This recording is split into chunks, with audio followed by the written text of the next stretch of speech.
आपने स्वीकार कर लिया बिल्कुल अधम होता है, लेकिन वो अधम जाति में पैदा हुआ।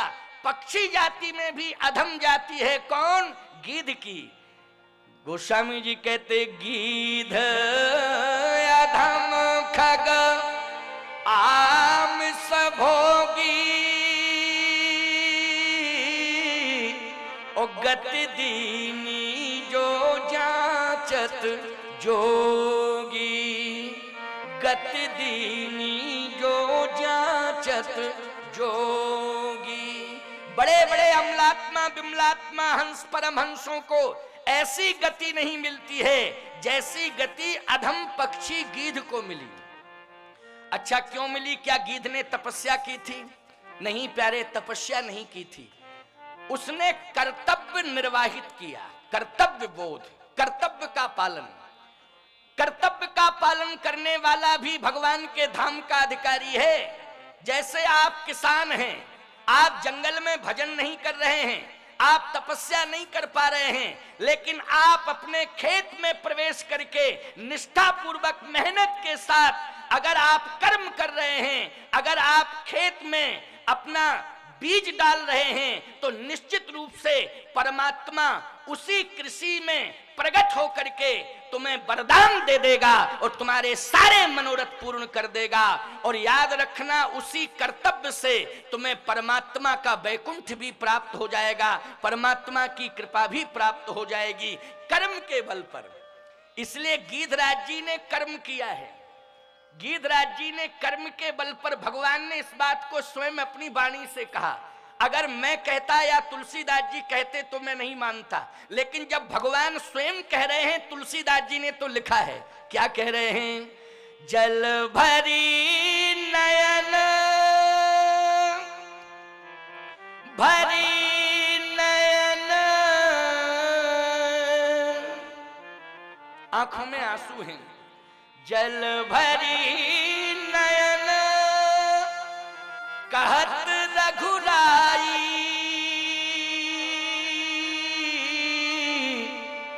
तात करम ते निज गति पाई, तात करम ते निज गति पाई। राम का इसमें कोई एहसान नहीं है।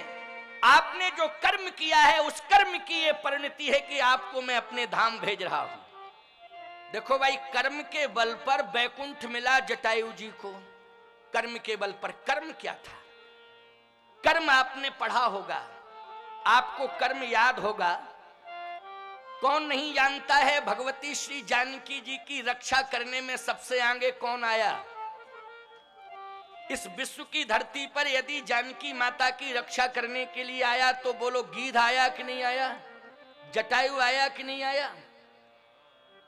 आज कोई बेटी समाज में अपनी अस्मिता की भीख मांग रही हो और समाज के लोग तमाशा देखते रह जाएं, उसकी रक्षा ना करें, उसकी मदद ना करें, तो मैं दावे के साथ कहता हूं, चाहे जितने तुम मंदिर बनवा दो, चाहे जितने तुम पूजा पाठ कर लो, चाहे जितने तीर्थों में तुम भ्रमण कर लो, लेकिन तुमने अगर एक बेटी की इज्जत को नहीं बचा पाया तो तुम्हें वैकुंठ जाने का कोई अधिकार नहीं है। सारे रास्ते तुम्हारे रोक दिए जाएंगे, याद रखना। इसलिए कर्तव्य पारायणता होनी चाहिए। आज एक बेटी की भूमिका में, एक आर्य ललना की भूमिका में है महारानी जानकी अरण्य कांड में। क्योंकि मैं अरण्य कांड में प्रवेश कर रहा हूं। अभी तो मैंने अयोध्या कांड के तो बहुत सारे भाव हैं। अभी तो भरत जी आते, भरत जी फिर चित्रकूट जाते, चित्रकूट में प्रभु को मनाते, फिर प्रभु चरण पादुकाएं देते, चरण पादुकाएं देते तो फिर भरत जी अयोध्या वापस आते, सिंहासन पर चरण पादुकाओं को पधराते, मांग मांग आयुष करत राजकाज बहुभांत। ये सारी बातें हैं कि नहीं? चलो मैंने कह भी दी, कह दी कि नहीं कह दी? बोलो भाई, कह दी लो। चलिए और कह दूं, चित्रकूट में भगवान 11.5 वर्ष तक रहे, 99 रास किए। एक रास शेष रह गया था, उसकी तैयारी चल रही थी। किशोरी जी का श्रृंगार किया मंदाकिनी जी के तट पर। उसी समय इंद्रपुत्र जयंत कौआ बन करके आया और सीता जी के चरण में चोंच मार दी। और जैसे ही चोंच मारी, भगवान ने कहा 99 रास हो चुके हैं, 100वां रास में कर रहा था। पद्म पुराण के कौशल खंड में वर्णन आता है 100वां रास में करने वाला था, लेकिन जयंत ने विघ्न कर दिया है। इसलिए भक्तों, श्रद्धालु जनों, चिंता मत करो, मुझे पूरे 100 रास चित्रकूट कामदगिरि पर करने थे, लेकिन 99 रास में चित्रकूट में कर चुका हूं। एक रास करने ही वाला था, लेकिन जयंत ने विघ्न कर दिया है। अब त्रेता में वो रास पूरा नहीं होगा। जब मैं द्वापर में राम से कृष्ण बन के आऊंगा, तो ब्रज भूमि पर मैं 100वां रास रचाऊंगा और वो महारास होगा। इसलिए कृष्ण, राम जी कृष्ण बने और कृष्ण बन करके उन्होंने ब्रजभूमि पर महारास किया है। वो एक रास शेष रह गया था, वो कब पूरा हुआ? द्वापर में पूरा हुआ। तो भगवान आगे बढ़े। जब आगे बढ़े, भगवान पंचवटी में रहे। क्यों? कथा सर्वे हो रहा हवाई कि नहीं? हवाई सर्वे हो रहा है कि नहीं?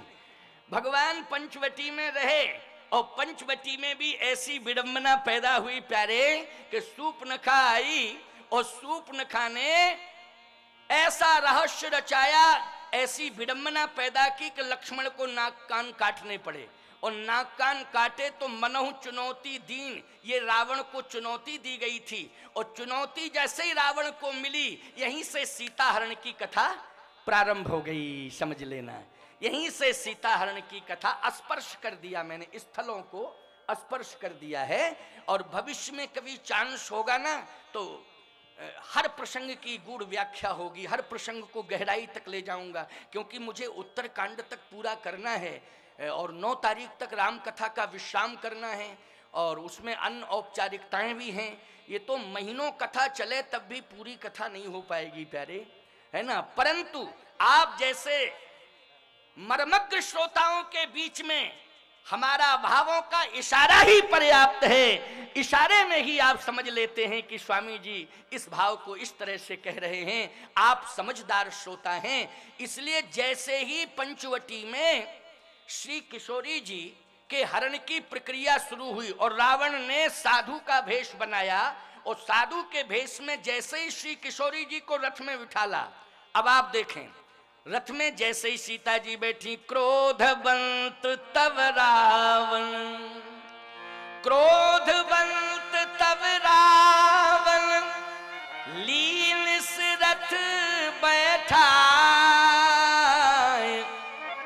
और चला गगन पथिया तुरंत, भय रथ हाकिन जाए।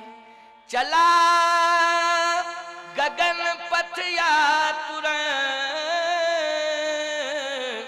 भय रथ हाकिन जाए।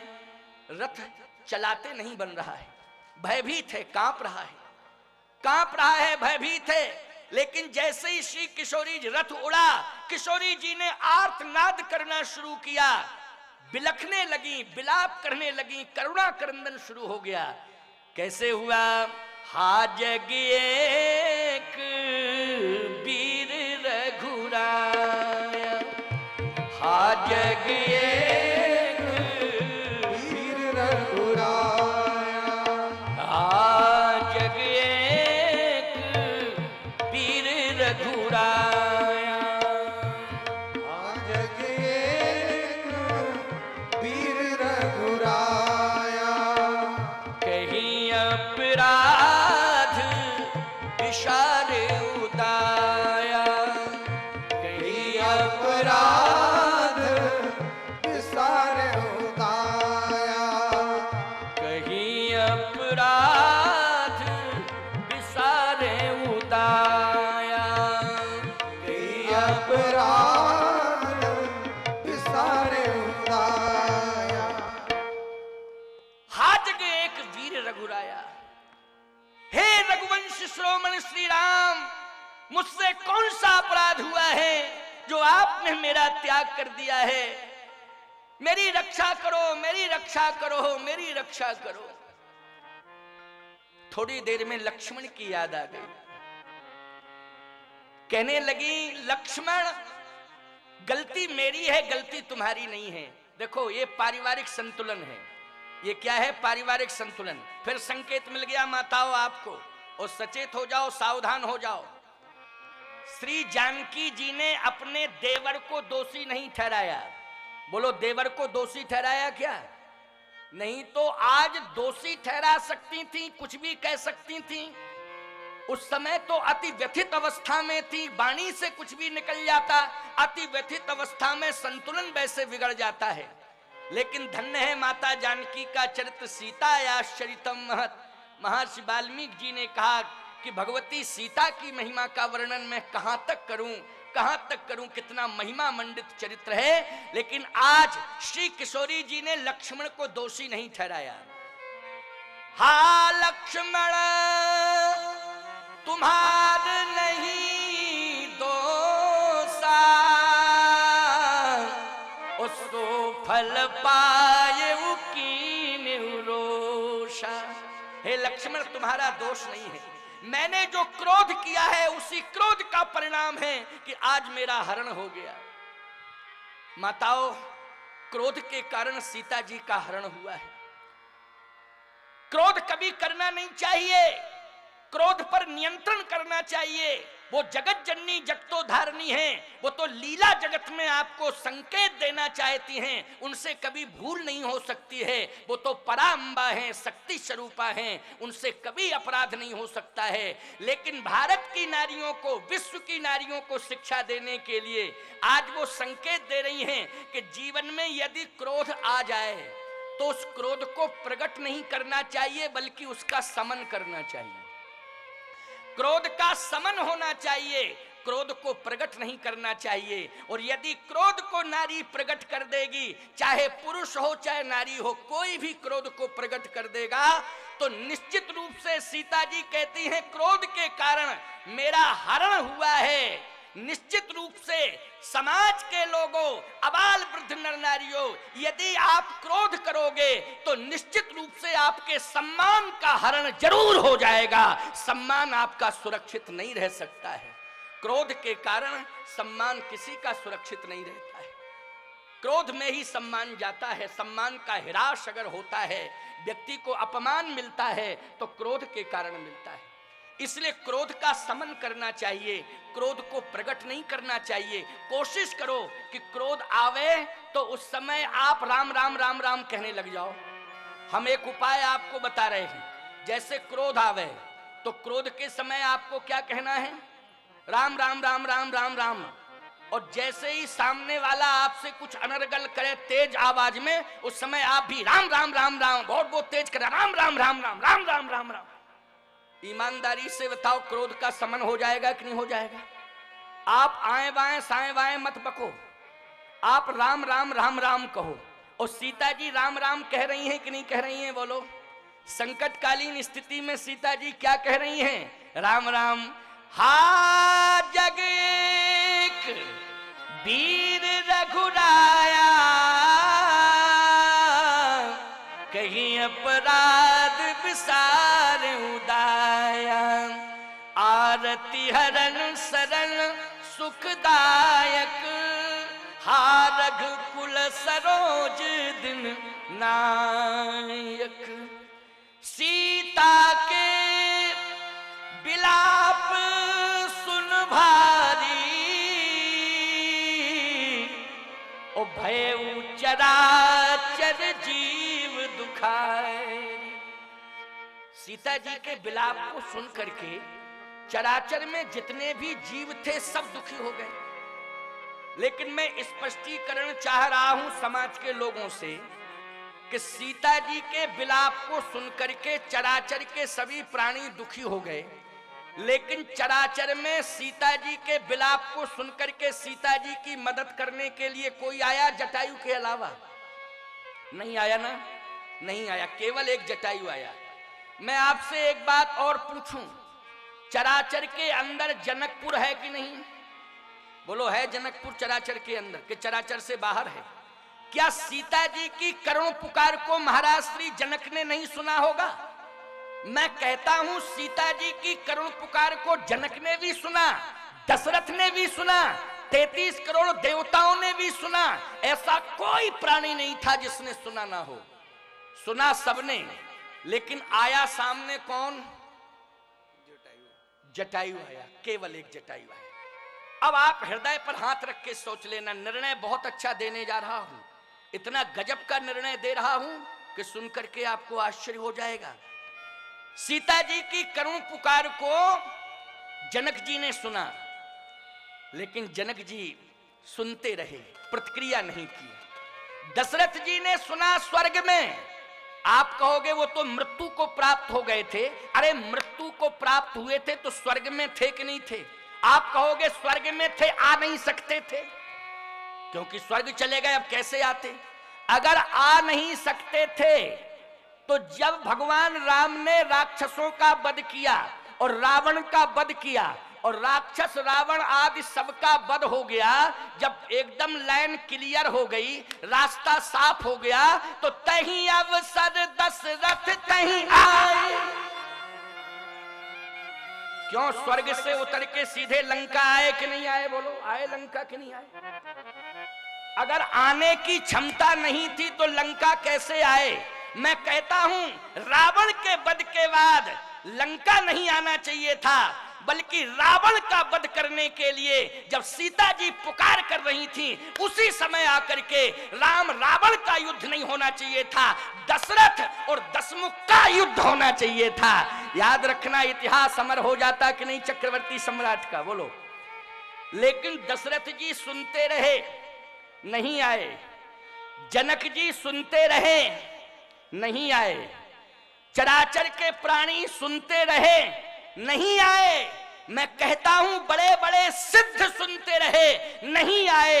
जब देखा भारत के गिद्ध ने कि बड़े बड़े सिद्ध गुफाओं में घुस गए हैं, तो कम से कम गिद्ध ही को सामने आ जाना चाहिए। अब गिद्ध ललकारेगा।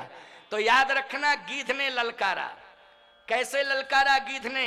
वो ललकार सुनना जरा भारतवासियों।